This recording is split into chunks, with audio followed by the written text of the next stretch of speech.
We spent a lot of time talking about where the policy is and where markets are going and how quickly the conversation is changing. So I want to take a few minutes to step back now and talk about why Solana is purpose-built for modern finance. I want to take you back to 1973. Apollo 17 had just returned from the moon. Motorola created the first mobile phone, and Wall Street had a paperwork crisis. It was so massive that stock exchanges had to close every Wednesday to let brokers catch up on the paper certificates piling up on their desks. 3 things were built in response to that crisis, and our system relies on all 3 today. The Depository Trust Company was established to stop the literal movement of paper certificates between brokers. The National Automated Clearinghouse Association was formed to build the rails for electronic payments between banks. And SWIFT was founded to standardize how financial institutions communicate across borders. These were extraordinary achievements. Now, consider what has evolved in the 50 years since. The way we consume information, the way we communicate, the way we shop, the way we move.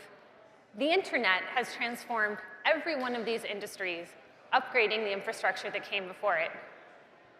Finance is the last major industry still running on infrastructure that predates the browser. And this infrastructure has shortcomings. For example, today's financial system is siloed. Equities, fixed income, foreign exchange, derivatives, each has its own rail, governed by its own rules, speaking its own technical language. If you want to move value across these rails, you have to do it through intermediaries, correspondent banks, custodians, and reconciliation processes. Capital is frozen in transit while waiting for systems to talk to each other. Today's financial system is also slow. An ACH transfer takes 1 to 3 business days to settle, a SWIFT international wire between 1 and 5, and equity settlement moved to T+1 only last year, and that was considered a generational achievement, the culmination of years of industry effort. Finally, today's financial system is expensive. A simple international wire can carry fees between $35 and $100 per transaction. For institutions executing at scale, these fees become a line item on every P&L. For smaller businesses, the cost is a barrier to participation. The cumulative effect of a siloed, slow, and expensive system is more than operational inefficiency. It is a structural constraint on the size of capital markets themselves. There are companies that can't go public because the cost is too high. There are investors who can't access markets because the minimum ticket size is too big. And there are investors across Latin America, Africa, and Southeast Asia who have the capital and the appetite, but no practical way to buy into US markets. We have built a global internet for information, but we have no equivalent for value. That is a problem. But I have good news. We are at one of the most consequential moments in the history of capital markets. The solution is operating today at institutional scale. Public permissionless blockchains do one thing with elegant simplicity. They create a shared programmable ledger that can be read by anyone and corrupted by no one. Assets can be issued on that ledger, transferred between parties, and settled with finality, instantly, transparently, and without the need of a series of intermediaries to vouch for the transaction. But not all blockchains are built to carry the weight of global finance. The technology has been around long enough that we can distinguish between networks that are science projects and networks that are infrastructure. Solana is infrastructure. Solana is built from first principles to achieve the performance profile that global markets and payments demand. It processes transactions in milliseconds. It's capable of handling tens of thousands of transactions per second under real-world conditions. And the average transaction on Solana costs a fraction of a cent, a fee so low that it effectively eliminates cost as a variable. And as we've heard today, the regulatory environment is catching up. Last summer, President Trump signed the Genius Act into law. Earlier this year, the CFTC joined the SEC in Project Crypto. And as we've heard today, Congress and the White House have market structure legislation at the top of their list. The regulatory tail risk that keeps Wall Street from adopting this technology is, in practical terms, resolved. Let me paint a picture about where we go from here. When markets are on-chain, more businesses can access capital. A mid-sized company in Nashville or Nairobi can tokenize equity and offer it to a global investor base without a long and costly underwriting process. The total market expands.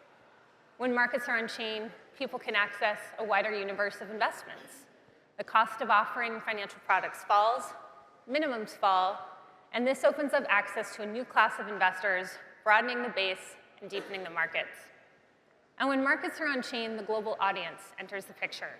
Markets that operate 24 hours a day, 7 days a week, in any denomination at near zero cost, reach investors that no existing institution has ever served, bringing opportunity to millions around the globe. Solana addresses the shortcomings of legacy systems, but perhaps most exciting are the unknown unknowns, the things we can't even imagine today that can be enabled by an open system with common rails. For example, it was only a month ago that we started to talk about, or excuse me, a few months ago, that we started to talk about agentic finance. We are entering a world where AI systems will autonomously execute financial decisions without human intervention. These agents need a payment rail that matches their speed. Put all this together, lower issuance costs, lower investment minimums, 24/7 global settlement, and an autonomous payments layer.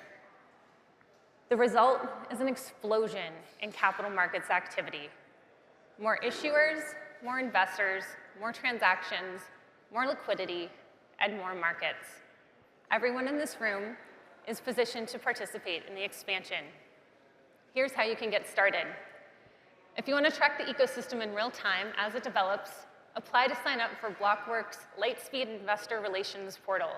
It's built specifically for Solana institutional investors who need signal, not noise. You can also contact the Solana Foundation. They stand by ready to help.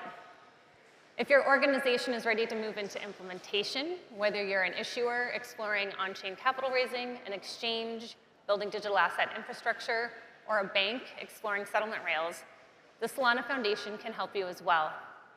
And if you're new to this world and just getting started, read Solana Rising, Anthony Scaramucci's new book, which we have copies of for you here today. Anthony is one of the most credible voices, as we heard, on the intersection of finance and digital assets, and the book was written for the audience in this room. The infrastructure we built in the 1970s was a monument to the ambitions of its time. It solved the problems of its era with the tools of its era, and we owe it nothing except gratitude. But the world it was designed for no longer exists.